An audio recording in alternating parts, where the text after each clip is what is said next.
June 12, 1944. Aboard the Ijan Musashi, anchored in Brunei Bay, Admiral Manichi Koga stared at the intelligence report with disbelief as beads of sweat formed on his brow despite the ship's cooling systems. The latest production figures from American shipyards showed 27 new aircraft carriers launched in the past year alone, more than Japan's entire pre-war naval aviation strength. Impossible, he whispered, certain these numbers were American propaganda designed to break Japanese resolve. After all, hadn't the divine wind of kamikaze promised Japan's ultimate victory? Before we dive into this story, drop a quick hi in the comments and tell me where you're watching from. It really helps support the channel. What follows is the remarkable account of how Japan's military leadership came face to face with the industrial behemoth they had awakened, in the moment when they realized that courage, honor, and fighting spirit, the virtues they had built their empire upon, would ultimately prove powerless against American production lines. Captain Toshikazu Ami, operations officer for the combined fleet, had first noticed the worrying trend in April 1943. Tasked with tracking American naval construction, he maintained a detailed ledger of enemy vessel completions based on intelligence reports, aerial reconnaissance photographs, and radio interception. Sitting in his cramped office aboard the flagship, surrounded by charts and maps, he carefully logged the latest confirmation: 3 new Essex-class carriers commissioned in a single month. With respect, Admiral, these figures cannot be dismissed as propaganda, Ami said, sliding the leather-bound production ledger across the polished table to Admiral Koga. Our own reconnaissance confirms at least 17 new fleet carriers in operation, with more joining monthly. The Americans commissioned more destroyers last quarter than we built in the past decade. Admiral Koga's weathered face remained impassive, but his fingers tightened around his teacup. In our own production? He asked quietly. Commander Ryanosuke Kasaka, the intelligence officer present at the briefing, cleared his throat. 6 carriers lost since Midway. Only 2 replacements commissioned. Steel shortages have delayed the Unryu and Amagi. We simply cannot replace our losses, let alone match their growth. The cabin fell silent, save for the distant hum of the battleship's ventilation system. Outside, the tropical sun beat down on the mighty warship's deck, where sailors went about their duties unaware of the conversation taking place in the Admiral's quarters. There is more, Admiral, Ami continued, his voice strained. American B-29 production now exceeds 350 aircraft per month. Each bomber requires 4 Wright R-3350 engines. That means they're manufacturing over 1,400 aircraft engines of just this one type monthly. Our total aircraft engine production across all types is barely half that number. Across the Pacific Ocean, in the sprawling Boeing plant in Seattle, Washington, production supervisor Eleanor Driscoll surveyed the B-29 assembly line with pride. 10 massive bombers in various stages of completion stretched before her, with hundreds of workers swarming over the airframes like industrious ants. As one of the thousands of women who had answered their nation's call, Eleanor had risen from riveter to supervisor in just 18 months. Jenkins, how are we doing on fuselage section B? She called out to a foreman checking measurements on a partially assembled aircraft. On schedule, ma'am, he replied, not looking up from his clipboard. We'll have 5 more ready for final assembly by end of shift. That puts us 2 ahead of quota for the week. Eleanor nodded, making a note in her production log. When she had started at Boeing, each superfortress took almost 30,000 man-hours to complete. Now, through continuous process improvements and the learning curve effect, they had that down to 17,800 hours. The factory operated 3 shifts, 24 hours a day, churning out the massive bombers that would soon bring war to the Japanese home islands. A recent engineering graduate from the University of Washington, Eleanor had never imagined herself directing a team of 200 workers building the most sophisticated aircraft in history. Yet here she was, part of an industrial juggernaut that was outproducing the entire Japanese empire several times over. Her father had lost his import business when Pearl Harbor was attacked. We'll make them pay with American steel and American sweat, he had told her, and she had taken those words to heart. Lieutenant General Moritake Tanabe of the Imperial Japanese Army had once dismissed American industrial capacity as irrelevant. Speaking to officer candidates at the military academy in Tokyo in December 1941, he had confidently declared, "The Americans are soft from luxury. They make fine automobiles and refrigerators, but the samurai spirit cannot be mass-produced. One Japanese soldier is worth 10 American department store clerks in uniform." By September 1944, as he toured a bombed-out aircraft factory outside Nagoya, General Tanabe's assessment had changed dramatically. The factory, once capable of producing 80 A6M0 fighters monthly, now lay in ruins following a B-29 raid. It was the third such facility destroyed that month alone. How soon can production resume? Tanabe asked factory director Ichiro Nakamura, who bowed deeply before responding. 3 months at minimum, General. We lack replacement machine tools, and aluminum supplies have been cut to 30% of requirements. Even if we rebuild, we cannot manufacture at previous capacity. Tanabe nodded grimly, surveying the destruction around him. Twisted metal and shattered concrete stretched in all directions. Through a collapsed section of roof, he could see the clear blue sky, the same sky once dominated by Japanese aircraft, but now increasingly controlled by American planes. And the Americans? What do we know of their factories? Tanabe asked. Colonel Saito, his intelligence officer, stepped forward with a folder of reconnaissance photographs. These were taken by our diplomatic staff before they were repatriated, General. The Willow Run plant in Michigan. It produces one B-24 bomber every hour, around the clock. Our entire aviation industry does not equal 1 week of this single American factory's output. The photographs showed an immense structure stretching nearly a mile in length. Workers by the thousands moved between stations where partially completed bombers progressed along assembly lines modeled after automobile factories. One image showed completed bombers emerging from the building at one end while raw materials entered at the other, a continuous flow of destruction being manufactured with assembly line efficiency. Tanabe said nothing as he passed the photos back to Colonel Saito. He had spent his career studying military strategy, tactics, and the martial traditions of Japan. Nothing in his training had prepared him for war against an enemy that could simply bury Japan under an avalanche of production.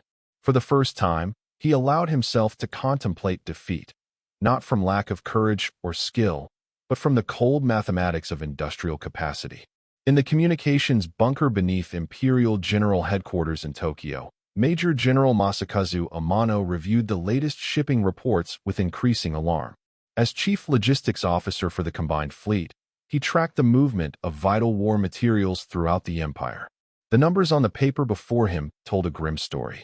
Oil reserves at critical levels, he muttered, updating his charts. Bauxite shipments from Indonesia down 60% due to submarine attacks. Steel production at 47% of 1941 levels and falling. Across from him sat Admiral Ryonosuke Kasaka, transferred from the Combined Fleet staff to Tokyo headquarters after the death of Admiral Koga. "And American production?" Kasaka asked, already knowing the answer. "Steel output 8 times our maximum. They produced 21 million tons last quarter. Oil production 50 times our accessible reserves. Their new Liberty ship construction outweighs our entire merchant fleet losses. They are launching cargo vessels faster than our submarines can sink them, one new ship every day." The two officers sat in silence, the enormity of the production disparity hanging between them. On Amano's desk sat a report detailing the latest American shipyard miracle, the SS Robert E. Peary, assembled in just 4 days and 15 hours from keel laying to launch. Japan's fastest wartime shipbuilding record was 3 months for a destroyer. "We once believed," Admiral Kasaka said softly, "that American materialism was their weakness, that they valued machines while we valued spirit." He gestured to the production charts. "It seems their materialism is their greatest strength." Major General Amano nodded slowly. "The kamikaze was our answer, trading one pilot to sink one ship. But they replace ships faster than we can train pilots. It is like trying to empty the ocean with a teacup." On Saipan, Lieutenant General Yoshitsugu Saito faced the reality of American production in its most direct form. As Japanese forces retreated to their final defensive positions in June 1944, he watched through binoculars as an endless stream of American tanks, artillery pieces, and supply trucks moved inland from the beachhead. Despite desperate counterattacks, his forces had been pushed back by overwhelming firepower. In his command cave, lit by flickering oil lamps, Saito dictated what he knew would be his final battle report. His aide, Lieutenant Nagano, wrote quickly as the general spoke. American material superiority has proven decisive. Each of their infantry divisions lands with more artillery than our entire island garrison. Their supply situation appears limitless. Ammunition is expended without regard to conservation, and equipment damaged in battle is immediately replaced rather than repaired. Their individual soldiers carry more personal equipment than our officers. Even their combat rations suggest an industrial capacity that defies comprehension. Each American soldier receives a packaged meal containing coffee, sugar, chocolate, and cigarettes of quality our troops have not seen since the war began. He paused, considering his next words carefully. These would be among the final observations transmitted to Tokyo before the inevitable end. I must report with deepest regret that spirit alone cannot overcome such material advantages. My men have fought with unsurpassed courage, but we face an enemy that combines technical skill with overwhelming production capability. For every American soldier fallen, they land 3 more. For every tank destroyed, 5 replace it. We have underestimated both their industrial might and their fighting determination. America's productive capacity represents a military force that perhaps no nation could successfully resist. Lieutenant Nagano looked up from his notepad, shock evident in his expression. Such an assessment bordered on defeatism, a serious breach of the imperial rescript to soldiers and sailors that demanded victory or death. Yet General Saito's distinguished career and impending sacrifice placed his observations beyond reproach. Send it exactly as dictated, Saito ordered quietly. Future commanders must understand the nature of our enemy if Japan is to survive. 3 days later, with American forces closing in on his position, General Saito followed tradition and took his own life rather than face capture. His final report reached Tokyo, where it was read with alarm by staff officers at Imperial headquarters, then quietly filed away with other increasingly desperate assessments from frontline commanders. Vice Admiral Takejiro Onishi had once been among the Imperial Navy's most vocal advocates for war with America.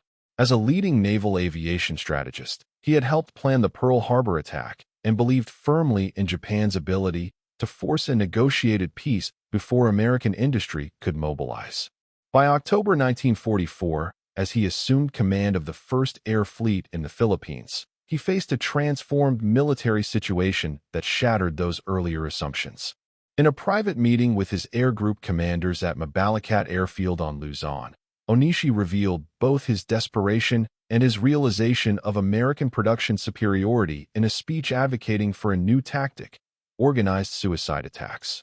"Gentlemen," he began, surveying the young officers assembled before him, "I must share with you the true strategic situation we face. The Americans now operate 27 fleet carriers in the Pacific. Their air groups comprise over 1,000 combat aircraft, all newer models than our own. Their pilots receive 500 hours of training before combat deployment, while fuel shortages have reduced our training to 60 hours. Their newest fighters, the F-6F Hellcat and F-4U Corsair, outperform our Zero in almost every metric." He paused, letting this sink in before continuing. "Most critically, they commission a new Essex-class fleet carrier approximately every 30 days. Even if we could achieve a favorable kill ratio of 3-to-1, their production advantage ensures our eventual defeat through conventional tactics." Lieutenant Commander Isaichi Tamai, a veteran pilot with 3 years of combat experience, shook his head in disbelief. "Admiral, these production figures cannot be accurate. No nation could build such a fleet in 3 years." Onishi removed a folder from his briefcase and passed several photographs around the table.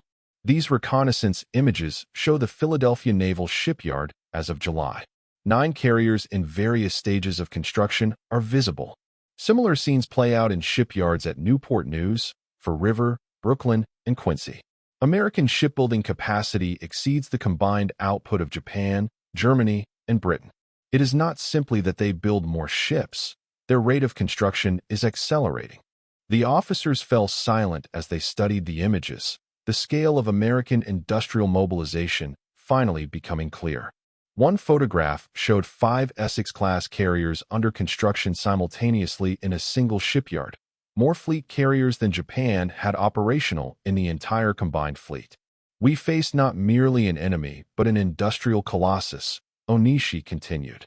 Their factories operate beyond what we believe possible. A single American shipyard now launches more naval tonnage monthly than our entire nation. They have transformed automobile factories into aircraft plants, typewriter manufacturers into machine gun producers. Even their civilian radio factories now make radar sets at a rate that allows installation in every vessel down to patrol boats. Lieutenant Yukio Seiki, who would soon lead the first organized kamikaze unit, spoke up. "Admiral, if their production advantage is so decisive, what hope can we have?" Onishi's response revealed how thoroughly America's industrial might had transformed his strategic thinking. "We can no longer win by conventional means. Our only hope lies in trading ratio, making victory so costly that the Americans accept a negotiated peace.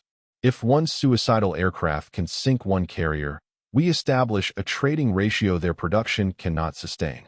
We have perhaps 2,000 aircraft remaining. They have thousands in their invasion fleet alone. But if each of our planes takes a ship with it, perhaps their resolve will break before our spirit does." The desperation of Onishi's logic revealed how completely he had come to understand the production imbalance. The kamikaze strategy represented not merely a tactical innovation, but an admission that conventional victory against American industrial capacity was impossible. In the headquarters of Japan's premier naval shipyard at Kure, Captain Mitsuo Fukuda, who had led the air attack on Pearl Harbor, met with Admiral Mato Magaki to discuss the implications of a captured American technical manual. The document detailed standardized prefabrication techniques used in American shipyards, allowing vessels to be assembled from modules built inland at multiple locations. "Their approach to shipbuilding is fundamentally different from ours," Fukuda explained, pointing to diagrams showing modular hull sections. "They've applied automotive mass production principles to naval construction. The hull, electrical systems, propulsion components, all built separately and simultaneously, then assembled like building blocks. At Yokosuka, we require 18 months to complete a destroyer. They're achieving the same in 17 days at Bath Iron Works." Admiral Agaki, commander of the mighty battleship Yamato, studied the diagrams with a naval architect's trained eye. "Such methods produce inferior vessels," he said dismissively. "Our ships are individually crafted with the highest standards of quality control." Engineer Commander Toshio Matsumura, who had remained silent until now, respectfully disagreed. "With respect, Admiral, that perception is outdated.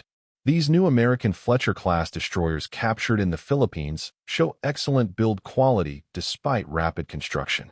Their radar systems, fire control computers, and anti-aircraft capabilities surpass our newest designs.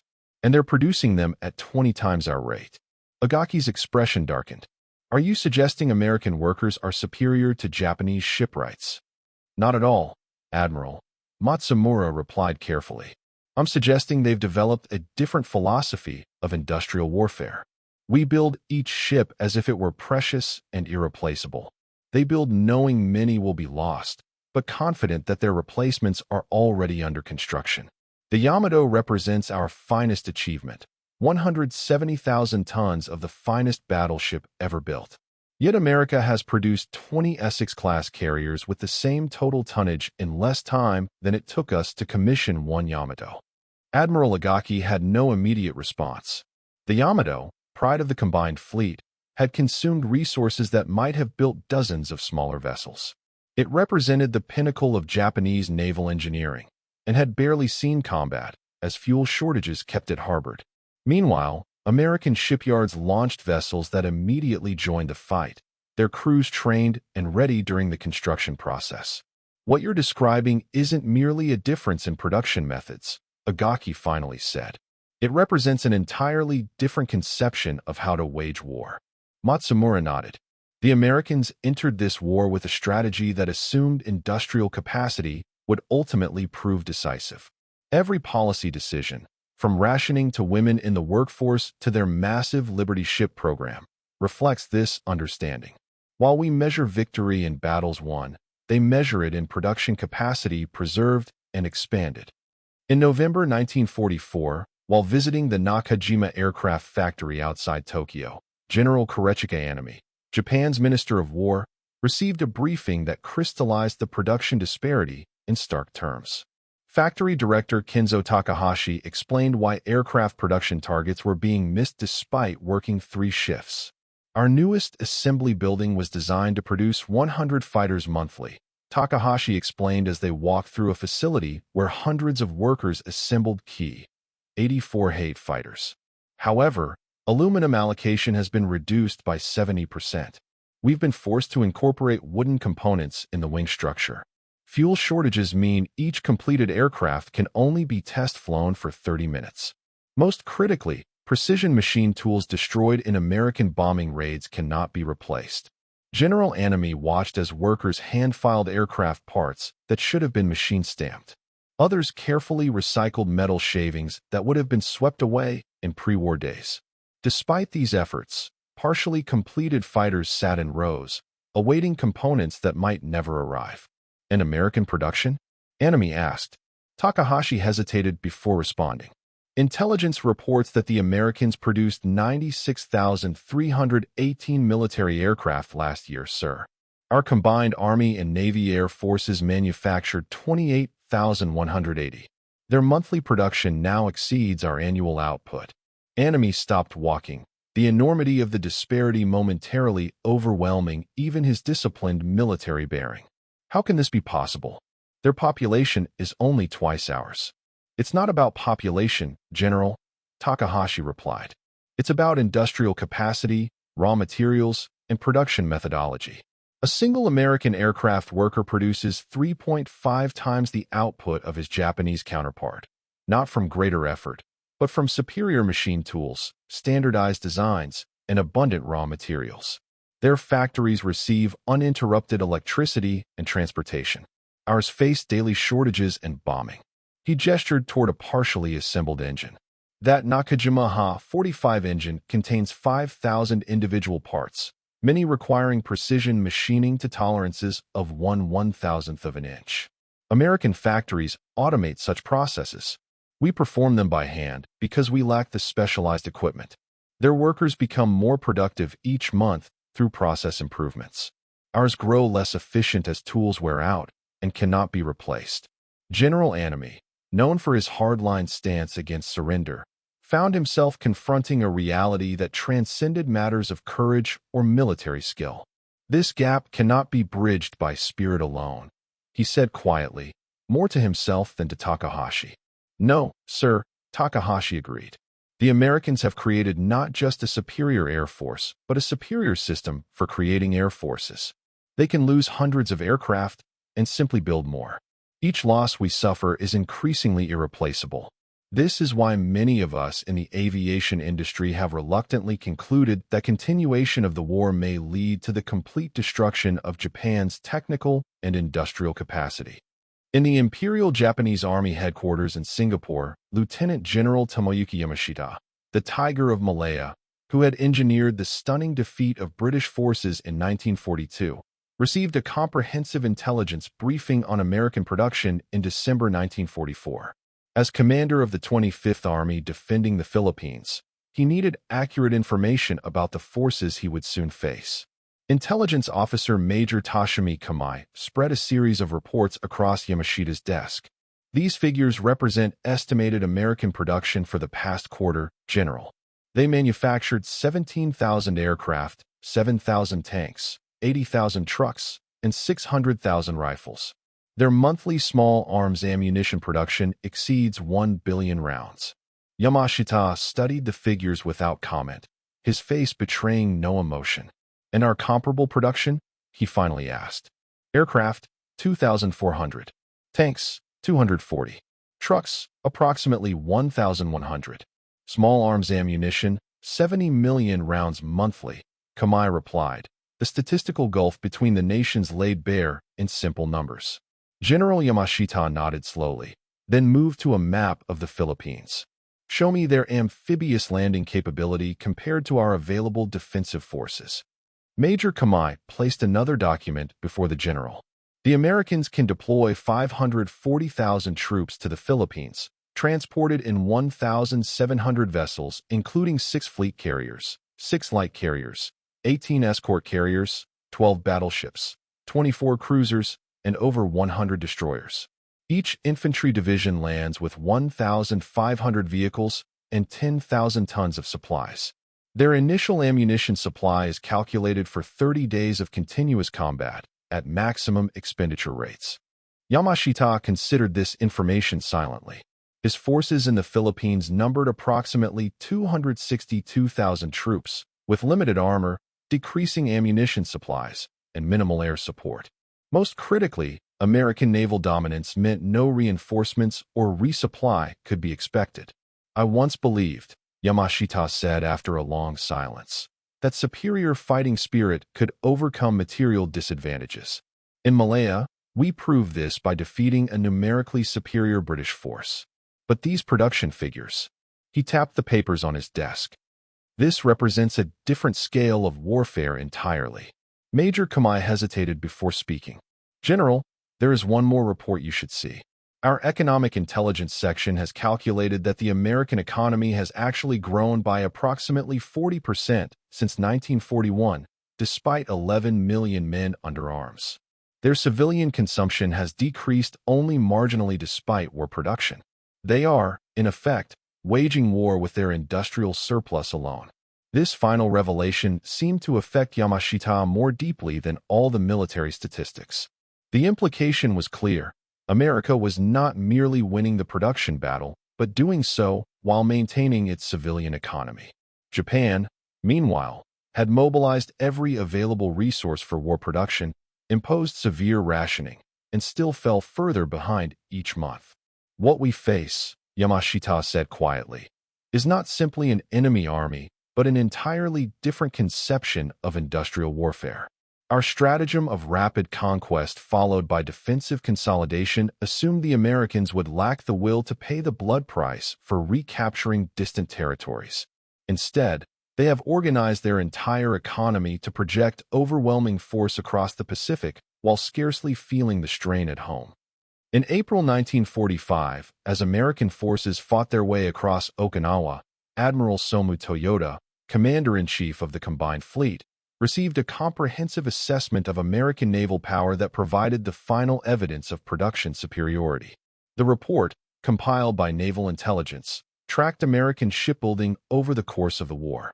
The United States began the war with 8 aircraft carriers, read Admiral Toyota from the report's executive summary. We destroyed or damaged 5 in early operations. They now operate 27 fleet carriers and 71 escort carriers, a nearly 12-fold increase from their pre-war strength. Our own carrier force has declined from 10 to 4 operational vessels, with minimal aircraft complement due to pilot losses. Admiral Mitsumasa Yanai, former Prime Minister and Navy Minister, studied the detailed tonnage charts accompanying the report. Their shipbuilding achievement defies comprehension, he observed. Since 1941, they have launched 8 million tons of combat vessels and 53 million tons of merchant shipping. Our entire pre-war fleet totaled only 1.9 million tons, and we've lost most of that. Toyota nodded grimly. The production disparity extends beyond ships. Their naval aviation strength now exceeds 21,000 aircraft, more planes than Japan has manufactured for both Army and Navy during the entire war. Each of their carriers operates more aircraft than remain in our entire naval air service. The 2 admirals sat in silence, contemplating the full implications of America's industrial mobilization. Outside, in Tokyo Bay, Japanese shipyards struggled to complete vessels that would likely never see combat due to critical material shortages. Meanwhile, American shipyards launched approximately 50 vessels of all types weekly. We once dismissed them as soft and materialistic, Admiral Yanai finally said. We believe their individualism made them incapable of the national unity required for total war. Yet they have achieved a level of industrial mobilization beyond anything we thought possible. Toyota nodded. Their material abundance has become a weapon more powerful than any battleship. While our soldiers fight with bamboo spears due to rifle shortages, they supply their infantrymen with semi-automatic weapons, abundant ammunition, and even luxuries like chocolate and cigarettes. Our sailors subsist on inadequate rations, while theirs receive 4 full meals daily. The material gap has become so vast that courage and sacrifice alone cannot bridge it. Admiral Yanai picked up a report detailing American casualties to date. Despite our inflicting over 170,000 battle deaths, their forces continue to grow stronger. Each ship we sink is replaced by 2. Each plane shot down is replaced by 4. We are not fighting just their army and navy, but the productive capacity of the most powerful industrial nation on Earth. It is like trying to drain the ocean with our bare hands. In the final months of the war, as American bombers systematically destroyed Japan's remaining industrial capacity, General Torishiro Kawabe, Deputy Chief of the Imperial Army General Staff, convened a secret assessment group tasked with analyzing how American production advantages had shaped the war's outcome. Their conclusions, presented in a classified report on June 20, 1945, provided the most comprehensive Japanese acknowledgement of industrial defeat.